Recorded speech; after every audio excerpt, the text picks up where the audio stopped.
You have probably heard the number, 6 figures, sometimes more. Fresh out of a boot camp, no degree, barely 2 years of experience, and someone lands a job paying more than most doctors make in their first decade. It sounds made up. But here is the thing. It is not. And the reason behind it is far more interesting than anyone tells you. So why do tech companies pay so much? The obvious answer is supply and demand. Not enough engineers, so companies compete. True, but that is just the surface. Underneath it is a much stranger truth, one that changes everything about how you think about money, careers, and where your time is actually worth putting. Let us start with what tech companies are actually selling. When you buy a pair of shoes, the company paid for materials, labor, machines, and shipping. Every shoe costs money to make. Sell 1 million shoes, spend roughly 1 million times the cost of one shoe. The profit lives in the gap between cost and price, and that gap has a ceiling because physical things cost money to replicate. Now think about software. A company builds a product once. They spend months building it, paying engineers, designers, product managers, then they release it. And here is where everything changes. The 10,000th customer costs almost nothing more than the 10th. The millionth customer costs almost nothing more than the 10,000th. Once the product exists, replicating it is essentially free. Economists call this near zero marginal cost. It is the foundation of why software is one of the most profitable businesses in human history. When revenue can scale almost vertically while costs grow slowly, the people building the product that makes all of that possible are worth an enormous amount. The Bureau of Labor Statistics puts the median annual wage for software developers in the United States at over $120,000. But at major tech companies, senior engineers routinely earn total compensation of $200,000, $300,000, even $500,000 a year, when you include stock and bonuses. But why pay that much instead of just hiring more people at lower salaries? Here is what most people never think about. In most industries, the difference between a good worker and a great one is maybe 20 or 30%. But research tracking software developer productivity has found the gap between the best and worst engineers can be as high as 10 to 1. A single exceptional engineer can outproduce an entire team of average ones.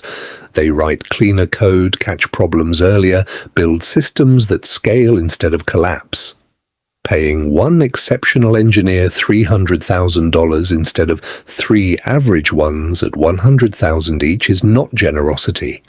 It is math. You get more output, fewer failures, and a product that does not fall apart when it hits 1 million users for the same total cost. There is one more reason: retention. Hiring an engineer is brutally expensive. The average cost of recruiting, interviewing, and onboarding a new software engineer is estimated at 50 to 150% of their annual salary. Pay someone $40,000 more per year, and if it keeps them for 3 or 4 years instead of 1, you have saved hundreds of thousands of dollars in turnover costs alone. The high salaries are not charity.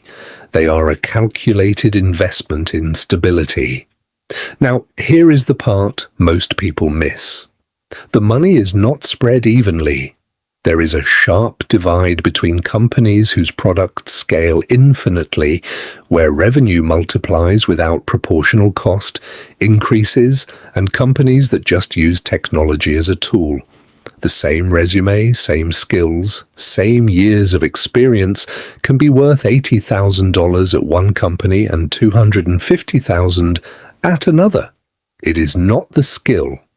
It is what the skill enables in that specific business. This changes how you should think about your career entirely. The question is not just whether you can code. It is where your coding creates the most leverage.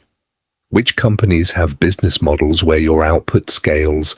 Which roles sit closest to the revenue? The World Economic Forum consistently ranks software, data analysis, and AI-related skills among the highest demand, highest compensating skill sets globally through the end of this decade. The ceiling is not set by your degree or your years of experience. It is set by how much leverage your skills create and how deliberately you position yourself inside companies where that leverage pays the most. Tech companies do not pay well because they are kind. They pay well because the economics of software make great technical talent one of the highest leverage investments a business can make. Your work touches millions of people at near zero cost. And the companies that understand that math will pay almost anything for the people who make it work.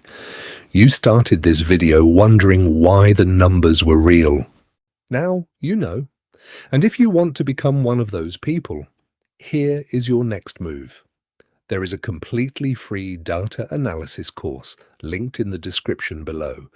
Data analysis is one of the fastest entry points into the tech industry right now.